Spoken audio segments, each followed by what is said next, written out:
Hello. Welcome back to another section of The General in His Labyrinth by Gabriel Garcia Marquez. Thank you for being here. Happy spring. Yesterday was the first day of spring, so very happy about that. If you are just joining us for the first time, first of all, hi, I'm Julie. I read books over here, and we are starting the fourth section of this book here. So if you're thinking of starting from the beginning, just go back a few videos. We're gonna hope that the street noise cooperates with us today. Of course, I will do some cuts if it's really unbearable, but I just really wanted to read and get a section done for you. This book is a little different from Garcia Marquez's epic magical realism novels, but I think it's still very well written, very interesting. And today we are starting on page 76 near the top with him shouting this woman's name that he sees her.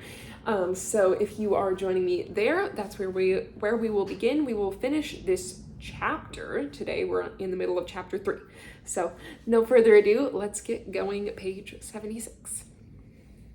I'll just start like a sentence back so we pick up where we know where we picked up. Okay.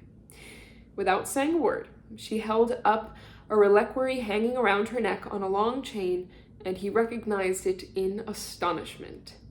"Miranda Lindsay," he said. "It's me," she said, "although I'm no longer the same." The grave, warm voice, like a cello, rippled by just the slightest trace of her native English, must have awakened unrepeatable memories in him. With a wave of his hand, he dismissed the sentry standing guard at the door, and he sat down facing her, so close their knees almost touched, and took both her hands in his. They had met 15 years earlier in Kingston during his second exile at an informal luncheon in the home of the English merchant Maxwell Hyslop.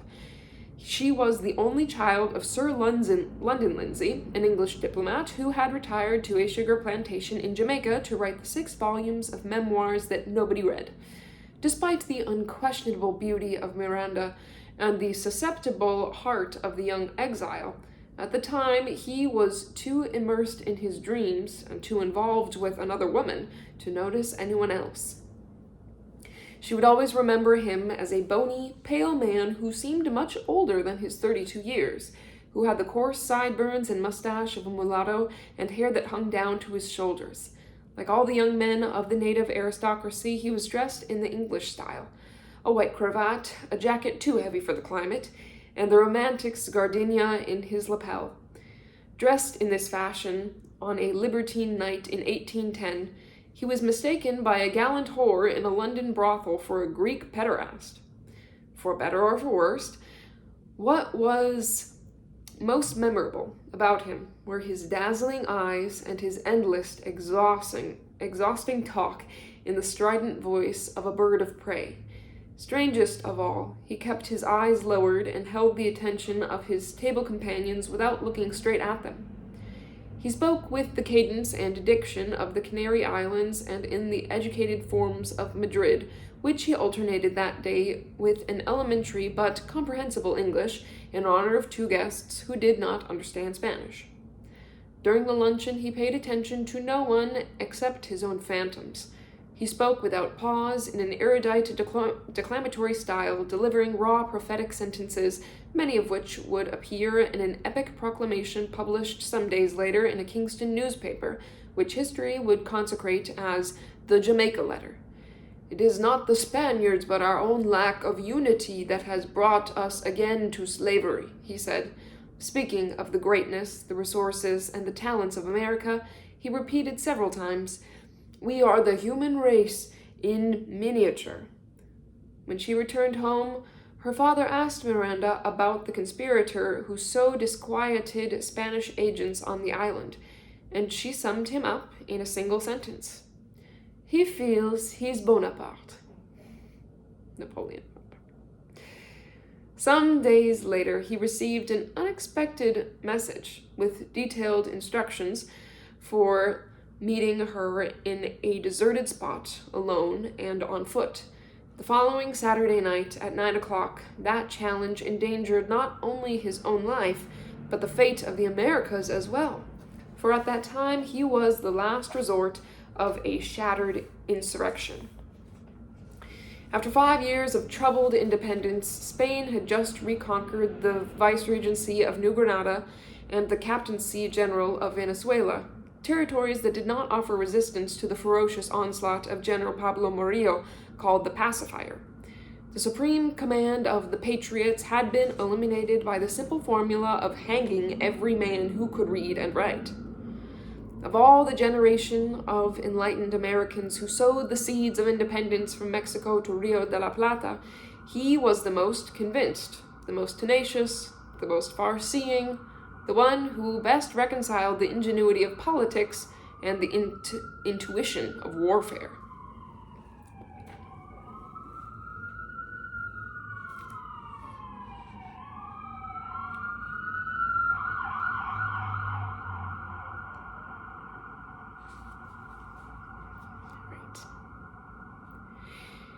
He lived in a rented 2-bedroom house with his military aides, 2 adolescent former slaves who continued to serve him after their emancipation, and Jose Palacios. Going off at night on foot and without an escort to meet a stranger was a senseless risk and historical folly as well, but despite all the value he placed on his life and his cause, nothing tempted him more than the enigma of a beautiful woman. Miranda was waiting for him on horseback in the prearranged place. She too was alone, and he sat behind her on the horse as she rode along an invisible path. Lightning and thunder far out to sea threatened rain. A pack of dark-colored dogs, barking in the shadows, ran between the feet of the horse, but she kept them at bay with the soft words she whispered to them in English. They passed very close to the sugar plantation where Sir London Lindsay was writing the memories that no one but him would remember. They forded a rocky stream, and when they were on the other side, they entered a pine forest at the end of which lay an abandoned hermitage. There they dismounted, and she led him by the hand through the dark oratory to the ruined sacristy, dimly lit by a torch set in the wall and containing no other furniture but 2 rough-hewn logs. Only then did each see the other's face. He was in shirt sleeves, his hair was tied back at the nape of his neck in a pigtail, and Miranda found him more youthful and attractive than at the luncheon. He took no initiative, for his method of seduction did not follow a set pattern, but each case, above all the first move, was distinctive. "In the preambles to love, no error can be rectified," he had said. On this occasion, he must have been convinced that all obstacles had been surmounted ahead of time, since the decision had been hers. He was wrong. Along with her beauty, Miranda possessed a dignity difficult to ignore, so that a fair amount of time went by before he realized that he had to take the initiative on this occasion too. She had invited him to sit down, and just as they were to do 15 years later in Honda, they faced each other, sitting so close on the rough-hewn trunks that their knees almost touched. He took her by the hands, pulled her toward him, and tried to kiss her. She allowed him to draw near until she felt the warmth of his breath, and then she moved her face away. "All in good time," she said. The same words cut off his many subsequent attempts. At midnight, when the rain began to filter in through the cracks in the roof, they were still sitting in opposite each other, holding hands, while he recited a poem he had recently been composing in his mind. The lines were metrical, well-rhymed, royal octaves combining the flattery of love and the bluster of war. She was moved, and she mentioned 3 names in an effort to guess the author. "It's by a soldier," he said. "A fighting soldier or a salon soldier?" she asked. "Both," he said. "The greatest and most solitary soldier who ever lived." She remembered what she had said to her father after Mr. Hyslop's luncheon. "That can only be Bonaparte," she said. "Close," said the general, "but the moral difference is enormous, because the author of the poem did not allow himself to be crowned." As the years passed and news of him reached her, She would ask herself with growing amazement if he had been aware that his clever Sally was the prefiguration of his own life. But that night, she did not even suspect it, involved as she was in the almost impossible task of holding him off without offending him, of not giving in to the advances that grew more pressing as dawn approached. She went as far as allowing him a few casual kisses, but nothing more. "All in good time," she said to him. "At 3 o'clock this afternoon I am leaving forever on the packet boat to Haiti," he said. She shattered his cunning with a charming laugh. "In the first place, the packet boat doesn't leave until Friday," she said. "And besides, the cake you ordered yesterday from Signora Turner has to be brought to your supper tonight with the woman who hates me most in this world." The woman who hated her most in this world was named Julia Cobier, a beautiful and wealthy Dominican who was also an exile in Jamaica, and in whose house or maybe it's Julia, and in whose house they said he had spent more than one night. That evening, just the two of them were going to celebrate her birthday. "You're better informed than my spies," he said. "And why not assume instead that I am one of your spies?" she said.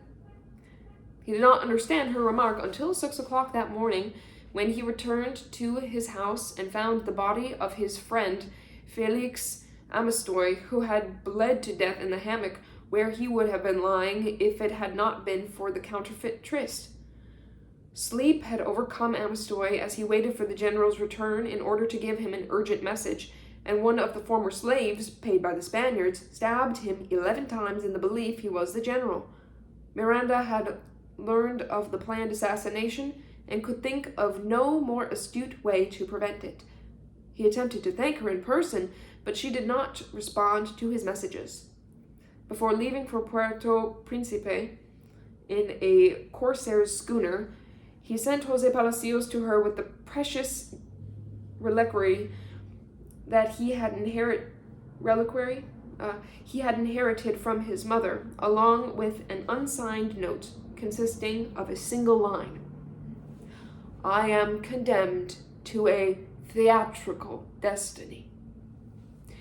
Miranda never forgot or understood that hermetic sentence of the young warrior who, in the years that followed, returned to his country with the help of General Alexandre Pétion, President of the Free Republic of Haiti, crossed the Andes with a mounted troop of barefoot plainsmen, defeated the royalists at Boyaca Bridge, and for the second time and forever liberated New Granada and then his native Venezuela, and at last the rugged southern territories all the way to their borders with the Empire of Brazil.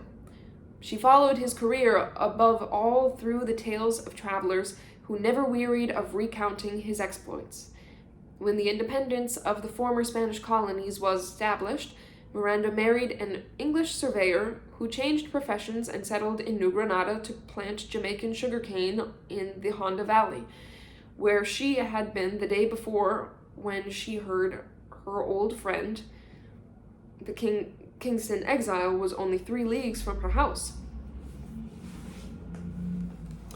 But she reached the mines when the general had already started on his way back to Honda, and she had to ride another half day to catch up with him. She would not have recognized him on the street without the sideburns and mustache of his youth, with his white thinning hair and that look of final turmoil which gave her the terrifying impression she was talking to a dead man. Miranda had intended to raise her veil to speak with him once the danger of being recognized on the street was behind her, but she was held back by her horror that in her face he too would see the ravages of time. As soon as the preliminary courtesies were over, she went straight to the point. "I've come to ask you a favor." "I am at your service," he said. "The father of my 5 children is serving a long prison term for killing a man," she said. "With honor?" "In an open duel. she said, and hurried to explain. Because of jealousy. Unfounded, of course, he said. No, founded, she said. But it was all in the past now. Even him, and the only thing she asked for mercy's sake was that he exercise his power to put an end to her husband's imprisonment. All he could find to say was the truth. I am ill and destitute, as you can see, but there is nothing in this world I wouldn't do for you. He had Captain Ibarra come in to take notes on the details of the case, and he promised to do everything in his waning power to obtain the pardon. That same night, he exchanged ideas with Colonel Posada Gutierrez in absolute confidence, and with nothing in writing, but everything was held in abeyance until they knew what the new government would be like. He accompanied Miranda to the portico of the house, where an escort of 6 emancipated slaves was waiting for her, and he kissed her hand in farewell. It was a happy night, she said. He could not resist the temptation. This one or the other? Both, she said. She mounted a fresh horse, as handsome and well outfitted as a viceroy's, and she rode away at full gallop without a backward glance. He waited in the doorway until she was lost from view at the end of the street, but he was still seeing her in his dreams when Jose Palacios woke him at dawn for the start of their river journey. 7 years before, he had granted special rights to a German, Commodore Johann B. Elbers, to initiate steam navigation. He himself had traveled in one of the vessels from Barranca Nueva to Puerto Real by way of Ocaña, and he had recognized it as a comfortable and safe form of transportation.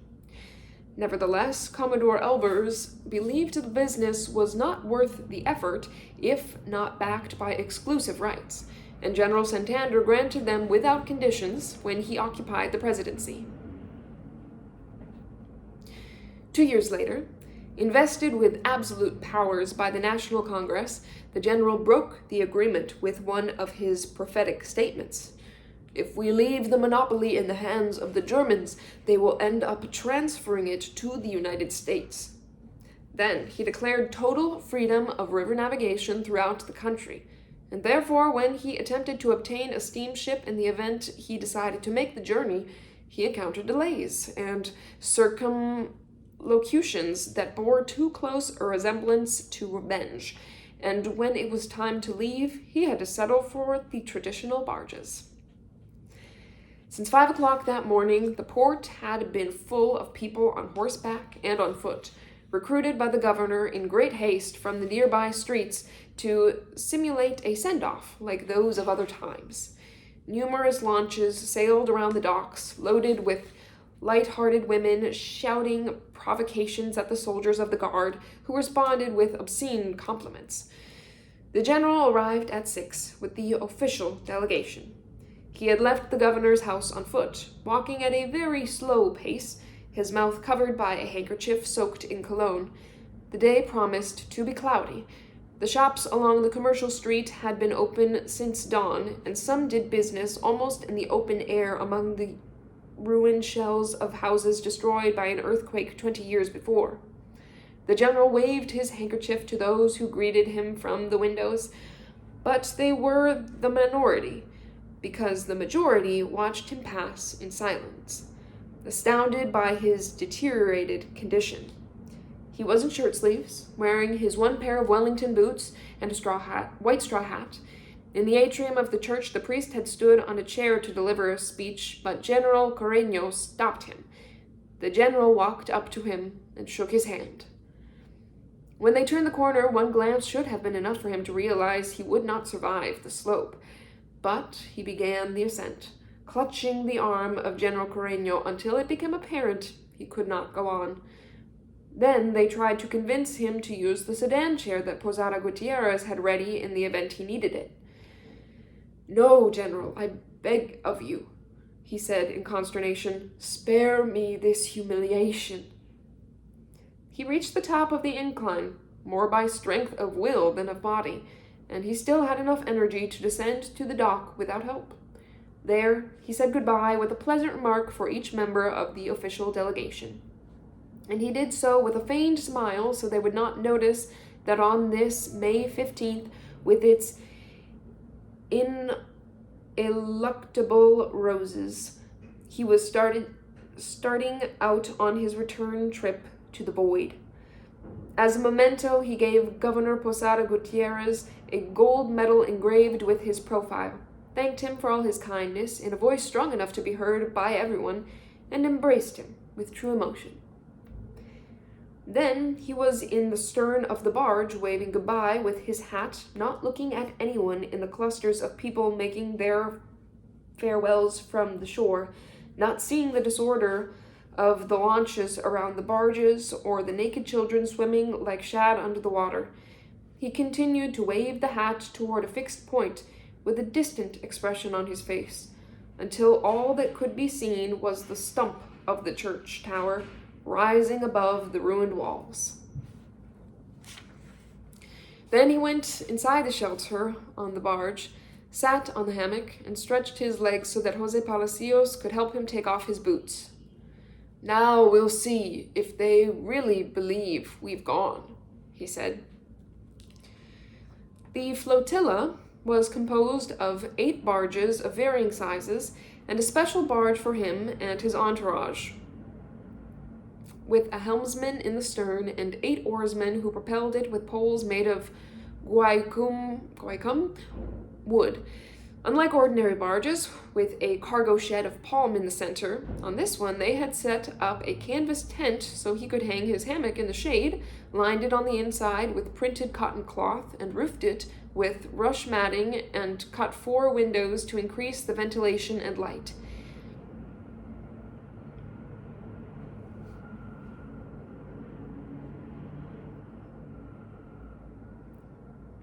It was furnished with a small table for writing or playing cards, a bookcase, and an earthen water jar with a stone filter. The man responsible for the flotilla, selected from among the best on the river, was Casildo Santos, a former captain in the battalion of the marksmen of the guard, who had a voice like thunder, a pirate's patch over his left eye, and a somewhat undaunted notion of his authority. May was the first of the good months for Commodore Elber's ships, but the good months were not the best ones for barges. The mortal heat, the biblical storms, the treacherous currents, the menace of wild animals and predatory insects at night all seemed to conspire against the comfort of the passengers. An additional torment for someone made sensitive by ill health was the pestilential stink of the strips of salted meat and smoked fish that had been hung by mistake on the overhead beams of the presidential barge, which he ordered removed as soon as he noticed them when he came on board. Having learned in this way that the general could not bear even the odor of food, Captain Santos had the provisioning barge with its pens of live chickens and pigs moved to the last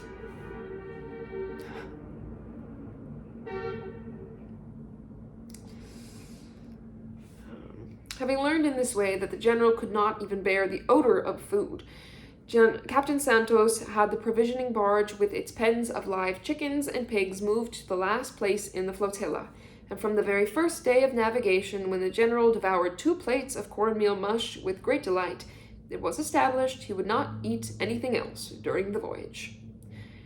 "This seems to have been prepared by the magical hand of Fernando VII," he said. And it was. His personal cook for the last few years, the Quiteña Fernanda Barrija, whom he called Fernando VII, when she obliged him to eat something he did not like, was on board without his knowledge. She was an imperturbable, fat, sharp-tongued Indian whose greatest virtue was not good seasoning in the kitchen, but an instinct for pleasing the general at the table. He had resolved that she would stay in Santa Fe de Bogota with Manuela Sanz, who made her part of the domestic staff, but in Guaduas, General Carreño sent for her with great urgency after Jose Palacios announced to him in alarm that the general had not eaten a full meal since the eve of his departure. She had arrived in Honda in the early hours of the morning, and they hid her on the provisioning barge to wait for the right moment to make her appearance. This presented itself sooner than expected because of the pleasure the general felt when he ate the cornmeal mush, his favorite food since his health began to decline. The first day of navigation might have been the last. Night fell at 2 o'clock in the afternoon, the water raged, thunder and lightning shook the earth, and the oarsmen seemed incapable of keeping the boats from breaking apart against the cliffs. From his tent, the general observed the rescue operation directed at the top of his lungs by Captain Santos, whose naval ingenuity did not seem adequate to this kind of emergency. He observed first with curiosity, and then with indomitable apprehension, and at the culminating moment of danger, he realized that the captain had given the wrong order.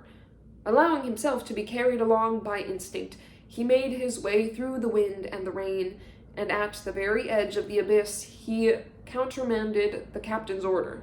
"Not that way," he shouted. "To the right, damn it!" The oarsman responded to the shattered voice, still full of an irresistible authority, and without realizing it, he took over command until the crisis had passed. Jose Palacios hurried to cover him with a blanket. Wilson and Ibarra held him upright where he stood. Captain Santos moved to one side, conscious, once again, of having confused port and starboard, and waited with the soldier's humility until the general looked around for him and found him with a wavering glance. "You'll forgive me, Captain," he said to him. Well, the general said that. "You'll forgive me, Captain," he said to him. But he was not at peace with himself. That night, around the fires they lit on the wide beach, where they pulled ashore for the first time to sleep, he told stories of memorable naval disasters. He told about his brother Juan Vicente, Fernando's father, who drowned in a shipwreck on his return from Washington, where he had purchased a shipment of arms and ammunition for the First Republic. He told about almost suffering the same fate when his horse died between his legs as he was crossing the swollen waters of the Arhuaca, and he was pulled along head over heels with his boot caught in the stirrup until his guide managed to cut the straps. He told about finding a capsized boat in the rapids of the Orinoco on his way to Angostura, soon after he had assured the independence of New Granada, and seeing an officer he did not know swimming to shore. He was told it was General Sucre. He replied in indignation, "There is no General Sucre." But, in fact, it was Antonio Jose de Sucre, who had been promoted for a short while before to the rank of General of the Liberating Army, and with whom he had maintained an intimate friendship ever since. "I knew about that meeting," said General Carreño, "but not about the shipwreck. I may be confusing it with Sucre's first shipwreck, when he escaped from Cartagena with Maurier in pursuit and stayed afloat God knows how for almost 24 hours, he said. And he added, not quite to the point, "What I'm trying to do is to make Captain Santos understand somehow my impertinence this afternoon." In the early hours of the morning, when everyone was sleeping, the entire jungle shuddered to an unaccompanied song that could only come straight from the soul. The general bolted upright in the hammock. It's Iturbide. I think it's a new name. Let's figure it out. It's Iturbide. Iturbide. Okay. Murmured Jose Palacios in the half-light. No sooner had he spoken than a brutal, commanding voice interrupted the song. Agustin de Iturbide was the oldest son of a Mexican general in the wars for independence who had proclaimed himself emperor of his country, but took over a year to reach office. The general had felt a distinct affection for him from the first time he saw him, standing at attention, trembling, unable to control the shaking of his hands at finding himself face to face with the idol of his youth. He was 22 years old at the time. Before he was 17, his father had been shot in a dusty, hot village in the Mexican provinces a few hours after returning from exile, unaware he had been tried in absentia and condemned to death for high treason. 3 things affected the general from the very beginning. 1 was that Augustin had the watch made of gold and precious gems, sent to him by his father as he stood at the wall where they shot him, which he wore on a chain around his neck so that no one could doubt how much he honored him. Another was the candor with which he told him that his father, dressed in rags, so he would not be recognized by the guards at the port, had been betrayed by the elegance with which he rode a horse. The third was how he sang. The Mexican government had placed every kind of obstacle in the way of his joining the army of Colombia.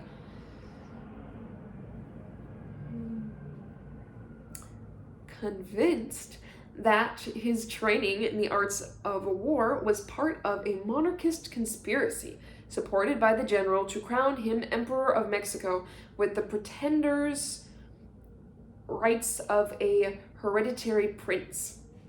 The general risked a serious diplomatic incident, not only by inducting young Augustin with his military titles, but making him his aide-de-camp.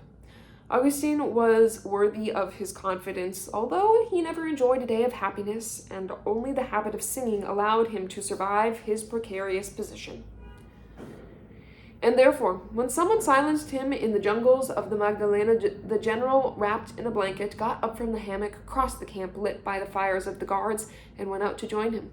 He found him sitting on the bank watching the river go by. "Continue singing, Captain," he said. He sat next to him, and when he knew the words of the song, he accompanied him in his thin voice. He had never heard anyone sing with so much love, and he could not remember anyone so sad who could still produce so much happiness around him. With Fernando and Andres, who had been his classmates at the military school in Georgetown, Iturbide had formed a trio that brought a youthful air to the general's surroundings, so impoverished by the barrenness typical of barracks.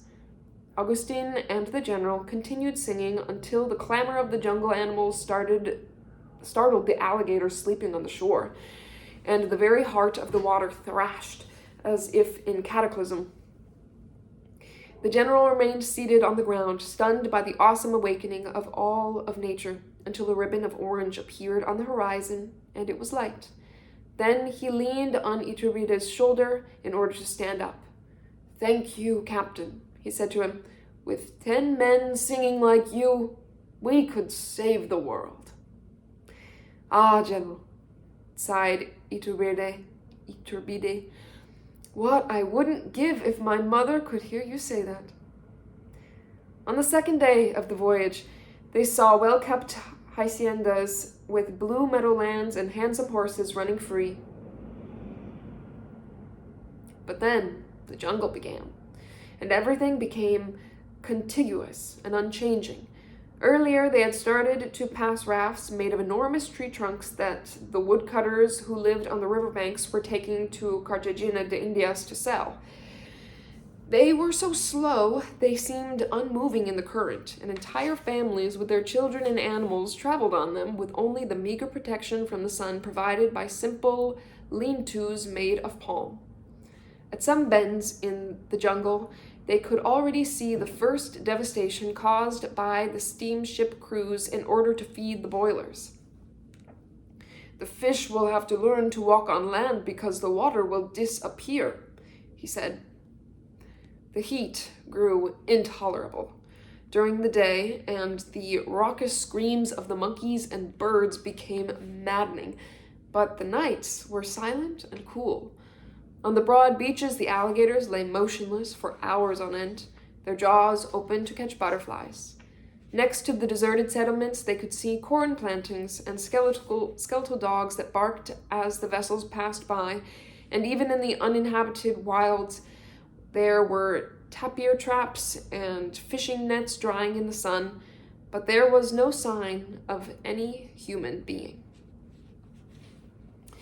Idleness was painful after so many years of wars, bitter governments, and trivial loves. The little life with which the general began the day was spent meditating in the hammock. His immediate reply to President Caicedo had brought his correspondence up to date, but he passed the time dictating inconsequential letters. During the first few days, Fernando finished reading aloud the gossip-laden chronicles of Lima and could not interest him in anything else.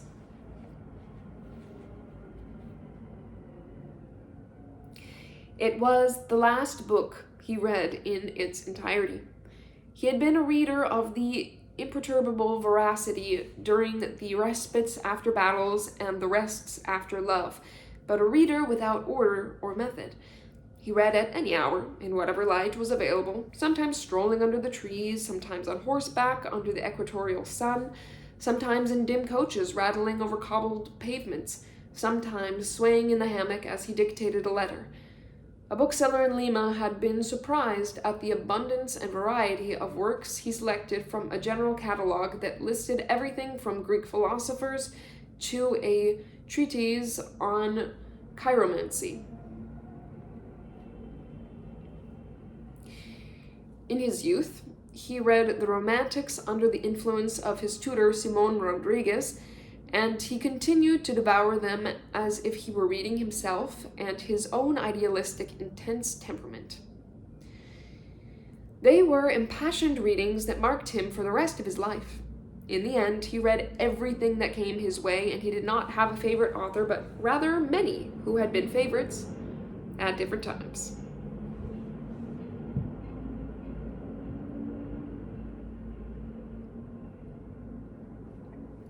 The bookcases in the various houses he lived in were always crammed full, and the bedrooms and hallways were turned into narrow passes between steep cliffs of books and mountains of errant documents that proliferated as he passed and pursued him without mercy in their quest for archival peace. He never was able to read all the books he owned. When he moved to another city, he left them in the care of his most trustworthy friends, although he never heard anything about them again, and his life of fighting obliged him to leave behind a trail of books and papers stretching over 400 leagues from Bolivia to Venezuela. Even before his eyes began to fail, he had his secretaries read to him, and then he read no other way because of the annoyance that eyeglasses caused him. But his interest in what he read was decreasing at the same time, as always, he attributed this to a cause beyond his control. "The fact is, there are fewer and fewer good books," he would say. José Palacios was the only one who showed no signs of boredom in the torpor of the voyage, and the heat and discomfort in no way affected his elegant manners in dress or his meticulous service. He was 6 years younger than the general, in whose house he had been born a slave through the misadventure of an African woman and a Spaniard from whom he had inherited his carrot-red hair, the freckles on his face and hands, and his light blue eyes. In contrast to his natural sobriety, he owned the most complete and expensive wardrobe in the entire entourage. He had spent his entire life with the general, his 2 exiles, his campaigns from beginning to end, and all his battles in the front line, and always as a civilian, for he never acknowledged his right to wear a military uniform. The worst part of the voyage was forced immobility. One afternoon, the general was so desperate with pacing the narrow confines of the canvas tent that he had the boat stop so he could take a walk. In the hardened mud, they saw tracks that seemed to be those of a bird as large as an ostrich and at least as heavy as an ox. But this seemed normal to the oarsmen, who said there were men roaming that desolate place who were as big as ceiba trees and had the crests and claws of roosters. He scoffed at the legend, as he scoffed at everything that had the slightest glimmer of the supernatural. But his walk took longer than expected, and they had to make camp against the judgment of the captain and even his military aides, who considered the place dangerous and unhealthy. He spent a sleepless night, tortured by the heat and the clouds of mosquitoes that seemed to fly through the suffocating nets, unsettled by the fearful roars of a puma that kept them on the alert all night. At about 2 o'clock in the morning, he went to chat with the groups standing watch around the bonfires. Only at dawn, as he contemplated the vast swamps gilded by the rising sun, did he renounce the dream that had kept him awake. "All right," he said. "We'll have to leave without seeing our friends with the rooster claws." Just as they weighed anchor, a filthy, emaciated dog, suffering from mange and a paralyzed paw, leaped onto the barge. The general's 2 dogs attacked him, but the invalid defended himself with suicidal ferocity and refused to surrender even when he was covered with blood and his throat had been torn open. The general gave orders to keep him, and Jose Palacios took charge of him as he had done so many times with so many other stray dogs. That same day, they rescued a German who had been abandoned on an island of sand for beating one of his oarsmen.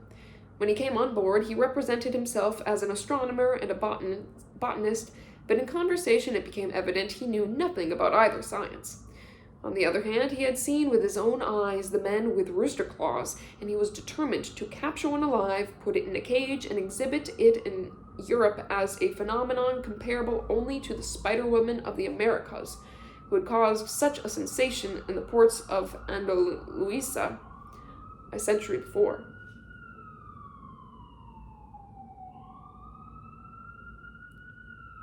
Chicken claw guys? That's our first, actual element of kind of, magical realism that has been in here, is about these, chicken claw people.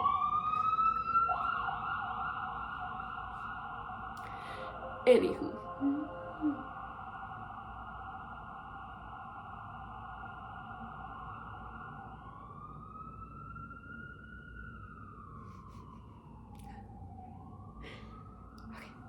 We're on the bottom of page 95. Apologies for that little break. Maybe you can get yourself a water or something like that. All right. "Take me instead," the general said to him. "I assure you you'll earn more money showing me in a cage as the biggest damn fool in history." At first he had thought him an agreeable charlatan, but that changed when the German began to tell indecent jokes about the shameless pederasty of Baron Alexander von Humboldt. "We should leave him on the beach again," he said to Jose Palacios.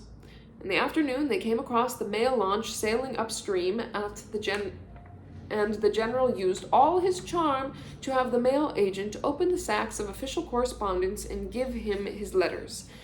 Then he asked him to please take the German to the port of Naure, and the agent agreed, even though the launch was overloaded.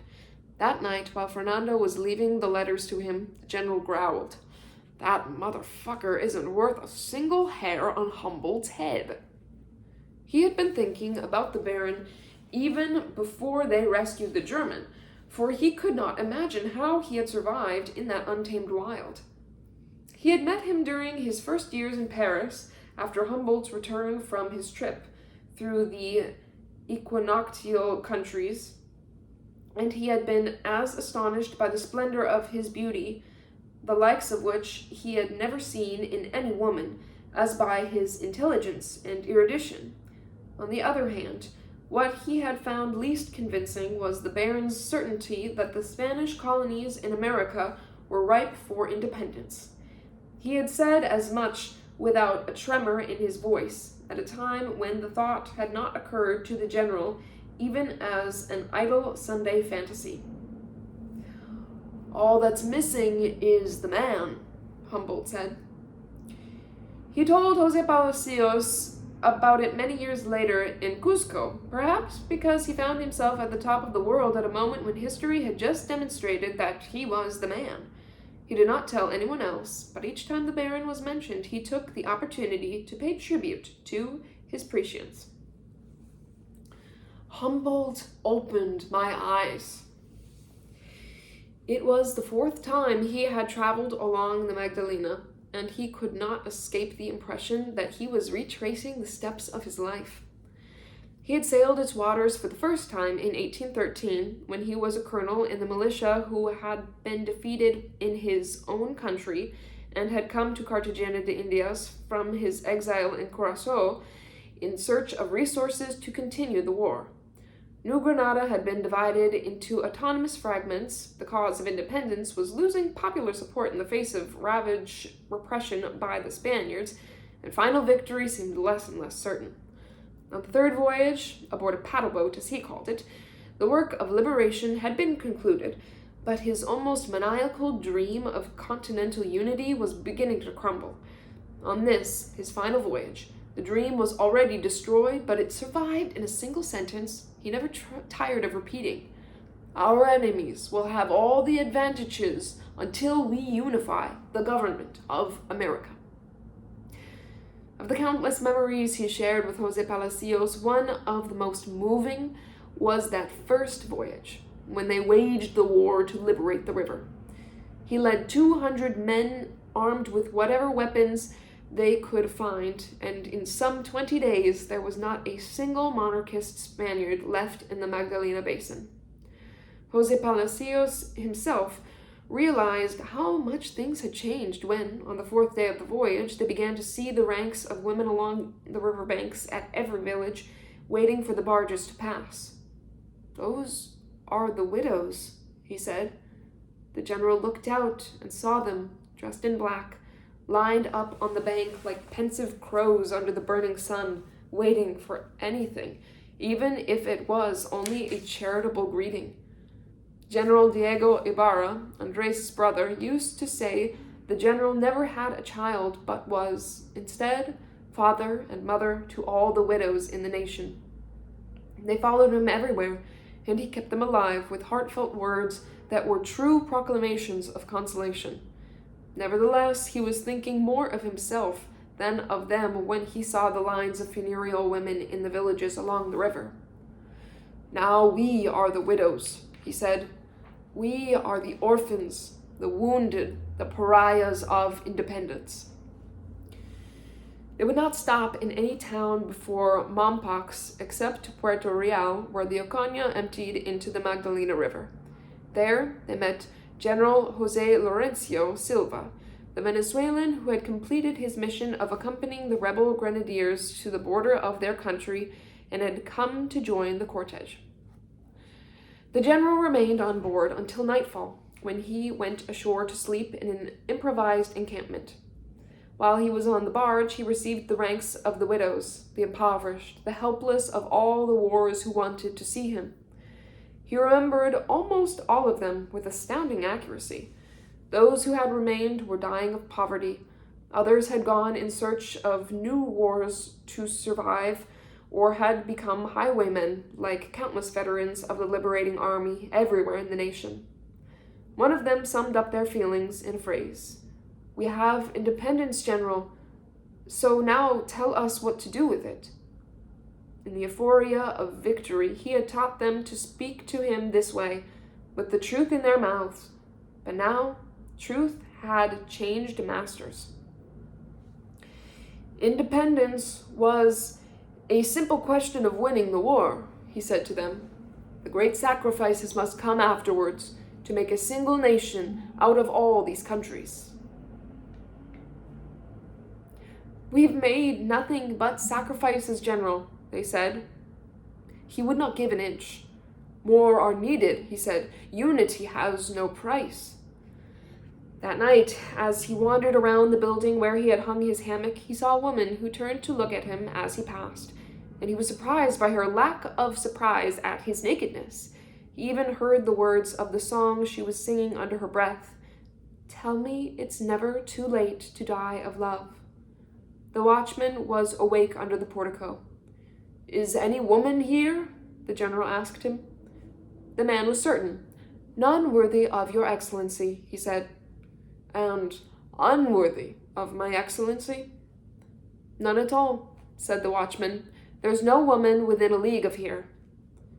The general was so sure he had seen her that he looked for her everywhere in the house until it grew very late. He insisted that his aide-de-camp join the search, and the next day he delayed their departure for more than an hour, until he was vanquished by the repeated reply, there was no one. The matter was not spoken of again for the rest of the journey. Each time he thought of it, he insisted he had seen her. José Palacios would survive him by many years, with so much time to review his life with him that not even the most significant detail remained in shadow. The only matter he never clarified was whether the vision that night in Puerto Real had been a dream, a hallucination, or an apparition. No one thought again about the stray dog, still with him recovering from his wounds, until the orderly in charge of the food realized he had no name. They had bathed him and perfumed him with baby powder, but they could not rid him of his dissolute appearance or the stench of mange. The general was taking the air in the stern when José Palacios pulled the dog over to him. What name shall we give him? He asked. The general did not even have to think about it. Bolivar, he said. And that's the end of chapter 3, official chapter 3, but part 4 here. And we'll pick up next time on page 101. Yes. Thank you for being here today. The General and His Labyrinth. Apologies for the sirens and other such noises that we've got going on, but in general, I think it wasn't too bad. I hope not.